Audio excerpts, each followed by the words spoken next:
Had dreamed of that day since I was 13. Not the big princess wedding like in the movies. Just a quiet ceremony, soft music, lace around the hem of my gown, and Tari waiting for me at the altar with that awkward smile he always wore when he was nervous. But on the morning of my wedding, I didn't wake up to excitement. I woke up to silence. Then a knock. Then my mother's voice, sharp and cold. Stay inside. You're not coming out until the wedding is over. At first I laughed. I thought it was some pre-wedding prank. My bridesmaids were known for their weird surprises. Maybe they'd come up with a new bridal tradition. Mummy, is this one of your jokes? I called out, still in my robe. No, her voice was firm, final. You're not getting married today. I froze. What did you just say? She didn't answer. I rushed to the door. It was locked from the outside. Mummy, open this door. What are you saying?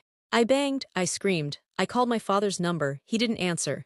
Then I heard footsteps, and her voice again. Quieter this time, but every word stabbed like glass. You should be thanking us. That man was never meant for someone like you. We couldn't let you disgrace the family. Kemi is handling it. Kemi, my sister. My younger, prettier, more perfect sister. They had replaced me. Replaced me on my wedding day. I collapsed to the floor. My hands trembled as I held my phone. I tried to call Tari. No answer. I texted him. No response. I felt like I was losing my mind. I looked across the room. My gown, was still hanging on the door. Untouched, the veil I chose myself. The shoes, the perfume bottle I had saved for months. Everything was there. Except me. I don't know how long I sat on the floor, staring at the gown like it could somehow explain what was happening. Maybe I thought if I just kept breathing, I'd wake up from the nightmare. But I didn't. Instead, the door creaked open slowly, and in walked Kemi. Dressed. In white. In my gown. My chest tightened. I couldn't speak. She stepped in carefully, holding the edge of the lace hem like it was hers, like it had never belonged to me. I didn't want it to be this way, she said softly, not meeting my eyes. But they said you wouldn't fit the image, that you wouldn't understand the pressure this family's under. I blinked. You said yes, my voice came out hoarse. You took my place. She looked at me then, and what I saw in her eyes wasn't guilt. It was fear, mixed with something else, envy. He wouldn't know. You barely saw each other during the planning. And they said once everything settles, we'll tell the public you changed your mind last minute. My heart cracked. They had built an entire lie and dropped me from my own life like I was nothing. A disposable daughter. Get out, I whispered. Kemi hesitated. Please don't ruin this, Tola. She said, you'll only embarrass yourself. Tola, that was my name. But in that moment, I felt like I didn't even own that anymore. I stood slowly, wiped my tears and stared her down. You think this is over? That you can walk down that aisle with my man, in my dress, and I'll just disappear? It's done, she replied. You were never the bride. And she turned and walked out. I sank back onto the bed, heart racing. This wasn't over. They locked me in once, but I was going to walk out, and they would all see me. They thought I would stay silent, that I'd sit there like a discarded bride, too ashamed to fight back. They didn't know me at all. I stood from the bed, my chest heaving, rage bubbling under my skin. I tried the door again. Still locked, I checked my phone, no signal, the Wi-Fi was off. They had planned this. Every part of it. I looked around the room. No one had come back. No more footsteps, no more voices. Only silence. And then my eyes landed on the window. It was narrow, but it was open. I rushed to it. It was just one floor down to the backyard. A drop, yes, but not impossible. Especially for someone who'd been caged. I looked down. A few guests wandered near the back garden, laughing, unaware that the real bride was trapped upstairs. My hands trembled as I took off my robe, pulled on a hoodie from my bag, and slid my legs through the window. You're not going to stop me, I muttered. The brick wall scratched my skin, but I didn't care. I landed awkwardly but safely, knees burning, as I crouched low behind the hibiscus hedge. I waited, watched, and listened. From the open reception doors, I heard the music shift. The traditional drums had started. The bridal entrance was coming up. I had maybe 5 minutes. I pulled up my hoodie and moved fast, weaving through the side of the house, staying in the shadows. Then I saw her, Kemi, standing by the main hallway with my bouquet in her hand. A makeup artist dabbing her forehead. My mother standing beside her, whispering something in her ear. The anger in my chest ignited like wildfire. I wasn't just going to stop this wedding. I was going to expose everything. The hall was full, music blared. Guests laughed, danced, and waved their hand fans with excitement. Everyone looked so proud, so unsuspecting. They were celebrating a lie. I stood at the entrance, heart racing, hoodie still pulled low, watching my sister walk to the center of the aisle in my gown, holding my bouquet, smiling like she earned the moment. My mother was crying happy tears. My father stood near the altar, forcing a smile. And then there was Tari, my Tari, standing in a cream egg bata, looking confused, stiff, like something wasn't right, but he couldn't place it. And how could he? They'd made sure I was invisible. But not anymore. I took a deep breath, removed my hoodie slowly, and stepped forward. There was a moment, a breath in the universe, where everything paused. Then someone near the door screamed. Heads turned. The drummers stopped playing. Whispers rippled through the crowd like fire licking dry leaves. Is that Tola? Wait, isn't that the bride? What's going on? Kemi froze mid-step. Our eyes met, and I saw that flicker of panic. She clutched the bouquet tighter. But it didn't matter. The room had already seen two brides. Tari's eyes widened. He took one step forward. Tola! My voice was clear, loud, and full of the pain they'd buried. Yes, Tari, it's me, your bride. Gasps filled the air. My mother tried to step forward, but I raised a hand. You don't get to speak today. None of you do. The MC, stunned into silence, handed me the mic without a word. I was locked in a room this morning. My own family told me I wasn't beautiful enough to marry the man I love. They told me Kemi would stand in for me, and no one would notice. Tari turned to my sister, disbelief clouding his face. Kemi, tell me she's lying. Kemi looked around, trembling, mascara starting to smudge. Tari, I didn't mean. You lied to me, his voice thundered through the hall. You let me stand here, believing you were her. Guests gasped again. Phones were out now filming. The perfect wedding had become a scandal. I walked down the aisle slowly. Each step reminded me I was not the discarded one. I stood beside Tari. You have a choice, I said softly, but I had to speak my truth. I walked down the aisle slowly. Each step reminded me I was not the discarded one. I stood beside Tari. You have a choice, I said softly, but I had to speak my truth. He looked at me like he was seeing me for the first time. Then he took my hand, and the crowd erupted. The hall had become a battlefield. Relatives murmured, some walking out in disgust, others too stunned to move. Kemi dropped the bouquet and ran. My mother called after her, but no one followed. Tari held my hand tightly, still shaken. Why didn't you tell me? He asked under his breath. Why didn't you call? I looked up at him, fighting back the tears. I tried, they took my phone. Locked me in. They wanted her to be you, and for you not to notice. He closed his eyes briefly, jaw tight. I knew something was off, I felt it. She wasn't you. The officiating minister, trying to salvage what was left of the event, asked quietly, would you both like to step aside? We can. No, Tari cut in. I want to marry her, Tola, today now. More gasps, whispers. Half the guests looked like they didn't know whether to clap or flee. But I smiled. After everything, he still chose me.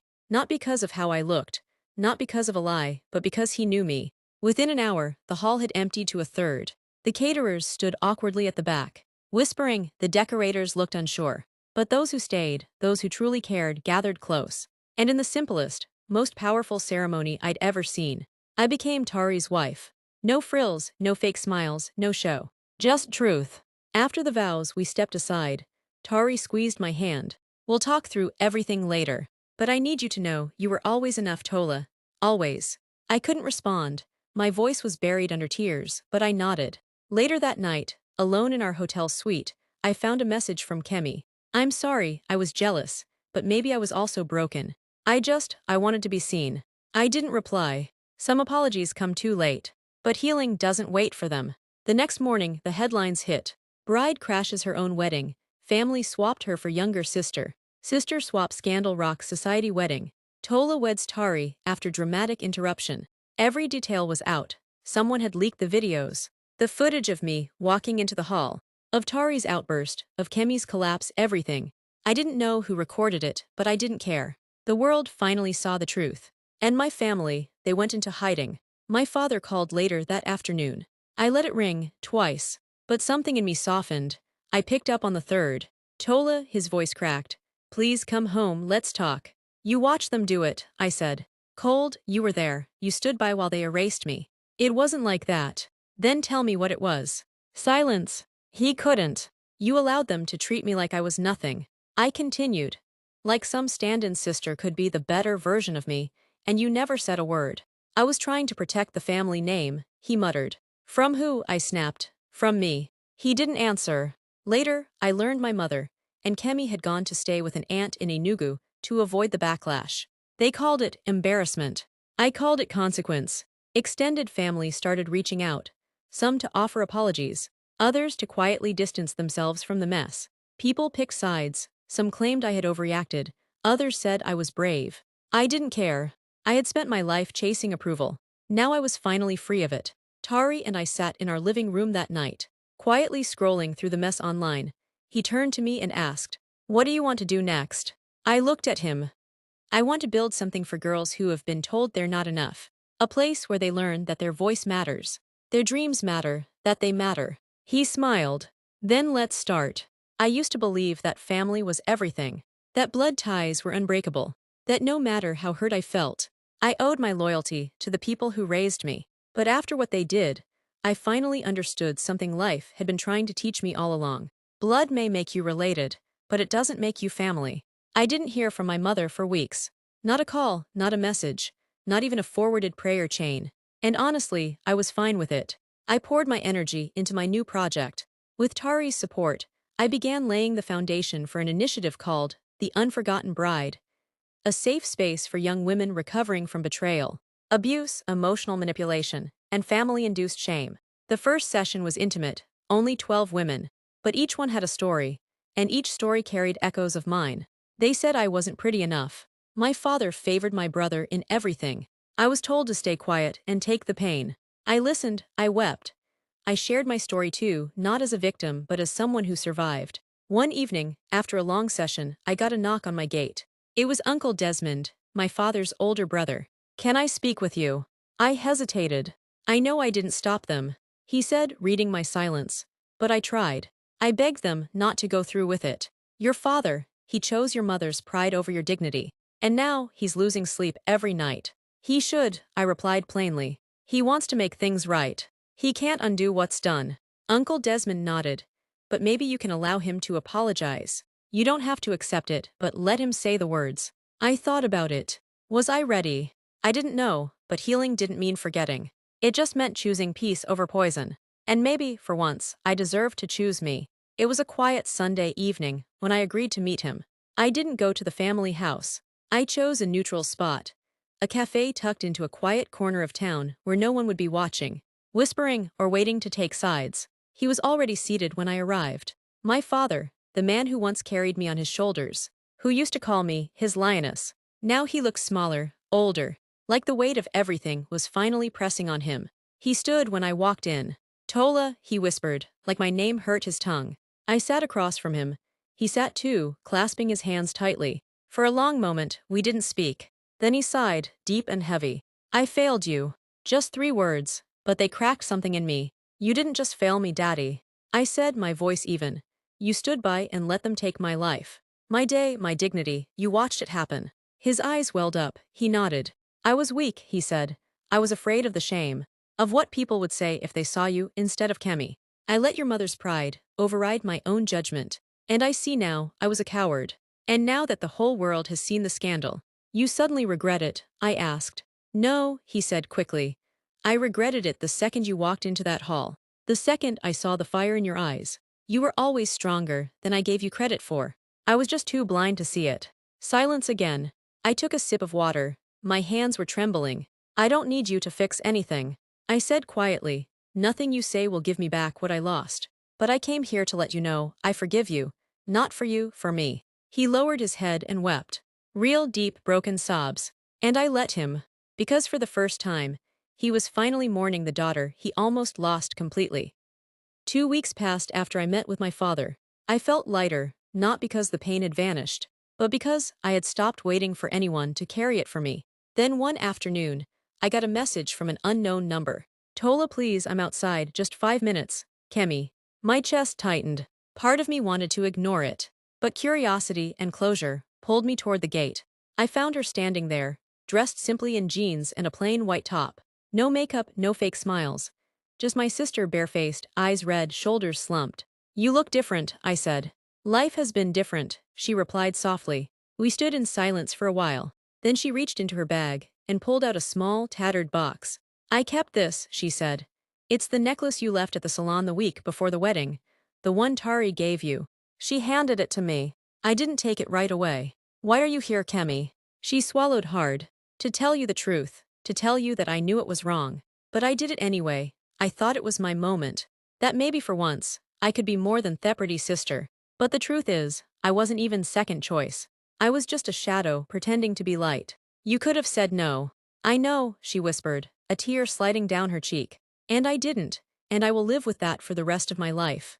I finally took the box, not as forgiveness, but as a chapter closing. "You didn't just hurt me, Kemi, you broke me. I know, and I'm sorry. I'm not here to ask for your friendship, just your peace." I nodded slowly. "Then you have it." She smiled weakly, turned and walked away, no fanfare. No drama, just a quiet end to a loud betrayal. Later that night, I placed the necklace on my nightstand, beside my wedding photo, not as a reminder of pain, but as proof that I survived it. A year passed, one whole year since the day they tried to erase me, since I walked into my own wedding, ripped the lies open and reclaimed what was mine, not just the man, or the dress, or the altar, but myself. And now, as I stood in front of a room packed with young women, at the first anniversary conference of the Unforgotten Bride Initiative, I knew why it had all happened. I wasn't just telling my story anymore. I was giving voice to women who had been silenced, women who had been told they weren't enough, by lovers, by bosses, by families, by blood. I was dressed in cream, a quiet nod to the gown I never wore that day, and I smiled as I took the mic. "Some of you know my story. I began, some of you lived it in your own ways. But if you take nothing else from my journey, take this: you don't have to be chosen to be worthy. Sometimes, the best thing your family can do for you is reject you, because in their rejection, you'll find your true identity." They clapped, some crying already. Tyree sat in the front row, our daughter in his arms. Yes, our daughter. Her name was Zara, which means radiance, because after everything, light still found me. Later that night, as I tucked Zara into bed and lay beside my husband, I thought about the girl I used to be: timid, desperate for approval, afraid to take up space. That girl died the day they locked me in a room. And the woman who walked out of that window, she's never looking back.